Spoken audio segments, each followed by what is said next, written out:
Our stories are brilliant. We are resilient. Our stories are brilliant. We are resilient.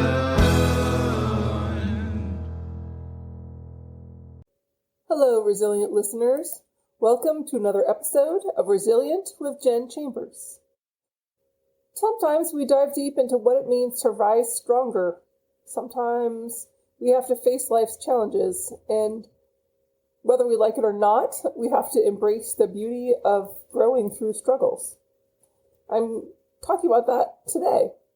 I'm your host, Jen Chambers, and today we're exploring the theme of resilience in adversity.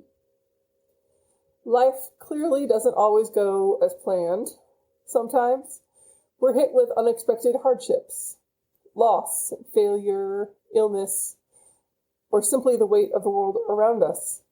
I think everyone in the United States feels that right now. But within each of these kinds of challenges lies the opportunity to cultivate resilience. And I'm referring to the ability to adapt, to persevere, and come out stronger on the other side. In this episode, we'll talk about actionable ways to build resilience when the going gets tough. We'll take a moment and we'll do a small guided meditation to reconnect with your inner strength. And we'll review the book Man's Search for Meaning by Viktor E. Frankl. It's an incredible testament to the power of resilience and purpose in the face of unimaginable adversity. All right, let's get started. Okay, resilience obviously isn't something you're born with. We've talked about this before. It's a skill that can be developed over time. Here are some practical steps to help navigate those tough moments with maybe a little bit more grace and strength. These are things that I've compiled from stuff that I've researched and from my own life. And the first one is acknowledging the challenge and not avoiding it. The first step is facing that adversity head on, and then don't avoid it or deny it. That only prolongs the pain. I am famous for doing that. I'm really, really good at convincing myself that it's all going to be okay. And it might be, but it's okay to hurt or to be irritated in the moment. And taking the time to name the challenge and validate your own feelings is part of being human. That's something I've had a really hard time with. Telling others that I'm hurt or scared or even that I'm overwhelmed. The second one is focusing on things you can control. When life feels out of control, identify things within your power. Maybe you can't change the situation, right? But you can control how you respond to it. Shifting your focus to small, actionable things that you can do right now. Even if it's as simple as doing the exercise where you notice, 5 things that you can see, 4 things that you can touch, 3 things that you can smell, and so on. Small little things like that. Shift your focus to the small, to the almost infinite smallness. And then you'll find it easier dealing with the things that are out of your control. A lot of the time for me, sometimes it hurts too much to go outside or to walk with other people. So if I focus on something smaller, if I have to be couch-bound or bed-bound at that moment, I could take care of myself by reading something that I really want that feels really rich. Or I can listen to something that makes me feel very alive. Those are ways that you can control your environment and still feel good. Or as good as you can. Nobody says you always have to feel good. The third step is reaching out to lean on your support system. Being resilient is not going alone. Sharing your struggles with the people you trust. If it's a friend or a family member, someone online, a therapist, a support group, Those connections help you process the pain, and it helps remind us that we don't have to do it all by ourselves. Now, the fourth step is kind of controversial. It's reframing your adversity as an opportunity for growth. So, in a way, I don't necessarily agree with this, but it's not about ignoring the difficulty, but recognizing that challenges can teach us valuable things. So, asking yourself, what can I learn from this experience, or how can this make me stronger? I mean, nobody wants to hear about shifting your perspective in the moment when it's tough, but maybe other times when you're not quite as acute, you can reflect on that and see if it helps remind you of your own strength by seeing how much you did grow or have to work through. The fifth is practicing self-compassion and self-care. Adversity can drain your energy, so it's important to nurture yourself. Be extra kind to yourself, giving yourself permission to rest or grieve or just feel, and prioritizing activities that help you recharge, things like journaling or walking in nature, or meditating, or even sitting in front of a window and letting the breeze blow over your skin. Those are all good things that I do sometimes. I can't say I do them all the time. But it's nice to have a list of things to remember to help when things don't feel so great. Now, we're going to move into a short meditation that's designed to help you tap into your inner strength and your feeling of resilience. I want you to find a quiet space. Close down your eyes if you feel comfortable. But you don't have to. Otherwise, you can just soft focus in the distance. And take this time to get yourself about 10% more relaxed. Just a little bit. And then think about reconnecting with your own power of perseverance, your own inner strength. Take a deep breath in and slowly exhale. Feel your body settle into the present moment. As you continue to breathe, bring to mind a recent challenge or hardship that you faced. I want you to notice how it feels in your body. Without judgment, just observe the feelings and see where they're present.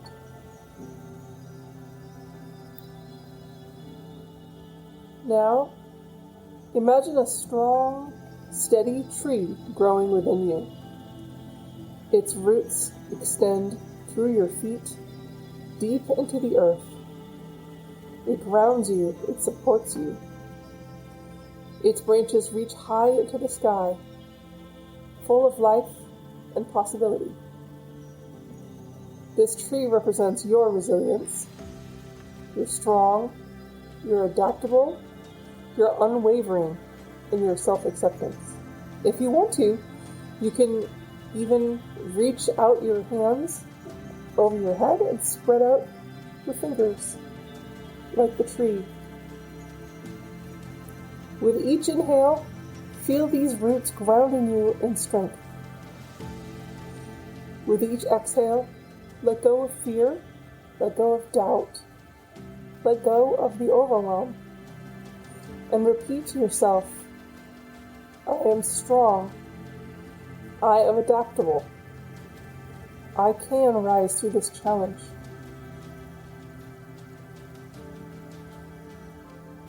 Picture yourself weathering a storm, standing tall and steady like the tree. This storm passes, and you emerge even stronger, your roots deeper than before, your trunk a little bit taller for the stretching. Repeat to yourself one more time, I am strong. I am adaptable. I can rise through this challenge. Take one last deep breath in, feeling gratitude for your resilience, and exhale with a sense of calm and a sense of empowerment. When you're ready, gently open up your eyes and see if you can feel and tap into the power of that strong and steady tree and bring it with you through your day. Take a moment here to reflect how this little meditation made you feel. It's not about the tree avoiding the storm. The storm's going to be there. The trees learn to dance in the rain, and they grow stronger through every challenge. Keep that image of the tree with you as a symbol of your resilience. Thank you. Now, for the segment about book reviews, today we're talking about Man's Search for Meaning by Viktor E. Frankl. And if you ever took a psychology class in college, this is a big part of it. I couldn't talk about resilience without talking about this book. Man's Search for Meaning is an exploration of finding purpose and strength in the face of unimaginable adversity. Viktor Frankl was a psychiatrist. He was also a Holocaust survivor. And in this book, he shares his experiences in concentration camps and how he found meaning, even amidst the incredible suffering he felt and saw. His story is extremely, extremely difficult, but it's a testament to the human spirit's ability to endure and to thrive through resilience.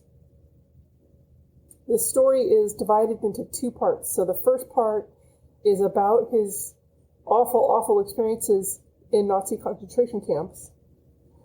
And the second introduces his philosophy. His philosophy is something called logotherapy, which emphasizes about how you find meaning in life, even in the suffering in your life. The takeaways from this book. The first is that meaning is found in adversity. He teaches us in his book that even in the darkest moments, we can find meaning, whether it's through relationships or purpose or personal growth. Finding the meaning is what gives us the strength to endure. The second takeaway is really important, and this is one of the most important ones to me and powerful, is that we always have the power to choose. No matter our circumstance, we always have the freedom to choose our attitude.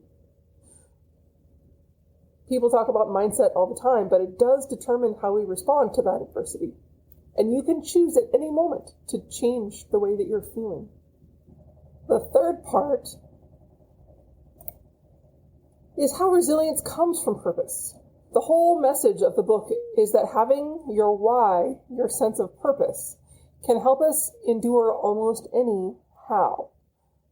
Whether you feel love for another person, or if you find your passion with a creative pursuit or a certain goal, your purpose is what fuels your resilience. This book is huge. It's more than just a story of survival. It's a guide to how to find strength and purpose in the face of these challenges. It reminds us that no matter how difficult things get, we have the power to find meaning and move forward. If you haven't read the book, I can't recommend it enough. It's difficult to read, but it's a life-changing perspective on resilience and the power of purpose.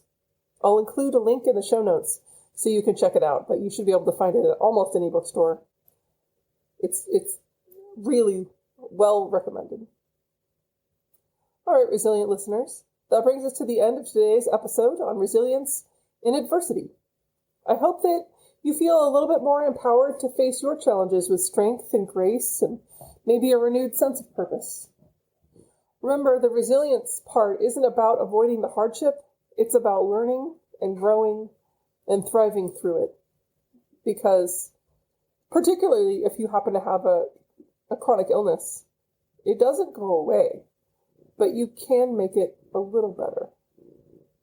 If you found value in this episode, please don't forget to subscribe and leave a review if you would, or share it with someone who might need a little encouragement today. As always, you can find links to resources and more in the show notes here or on our website, www.jennifer-chambers.com. Until next time, stay resilient, stay hopeful, and keep showing up for yourself and for your dreams. I'll see you on the next episode of Resilient with Jen Chambers. Sometimes we have to start over. Sometimes we have to fight back. Sometimes it's all too much.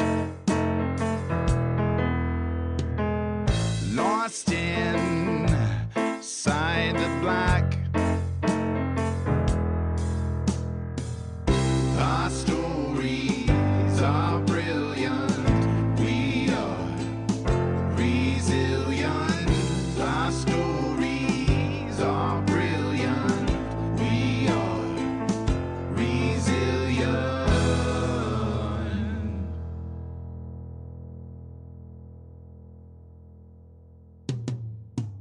Sometimes we need to lift the voices of those who've overcome and expose the ones that made the choices to stay and fight now.